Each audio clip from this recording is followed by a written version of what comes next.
नाज़िन कराची के सोराब गोश टाउन और भर पासे वारनि इलाक़नि में रमज़ान शरीफ़ के भलारे महीने में आम वाहपे जे शयुनि जा हथरादू अघ मुक़रर कया विया आहिनि, जंहिं करे पोरत ऐं मज़दूर तबिको सख़्तु परेशान आहे। उन हवाले सां शहरनि पीर यूनिस सां वीचार वंडिया आहिनि। अचो तव्हांखे ॾेखारियूं। अफ़्तारी करण लाइ फ्रूट महांगो थी वियो आहे, सब्जी खाइण लाइ बोड़ पचाइण लाइ भाॼियूं महांगियूं थी वियूं आहिनि, गोश्त मच्छी सभु महांगो थी वियो आहे। हुकूमत जा ख़ाली वाइदा आहिनि। रमज़ान को अॻु में चयूं त बाबा असां ख़ुसूसी पैकेज ॾींदासीं अवाम जे लाइ, अवाम खे पैकेज ॾियण जे बजाए हींअर अवाम जी खल पई लाथी वञे। कोई तदारक कोन्हे, कोई चेक करण वारो न आहे।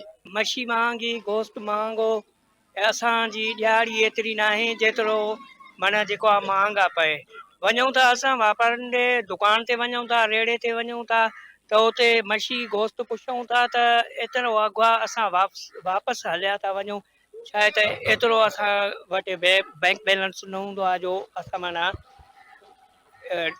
ॾेई सघूं। बहुत महंगाई है, ना सब्जी ले सकते हैं, ना कुछ गोश्त लेता, ना कुछ दही महंगी है, दूध महंगा है। कैसे हम रोजे रखे करें तो क्या करें बताओ।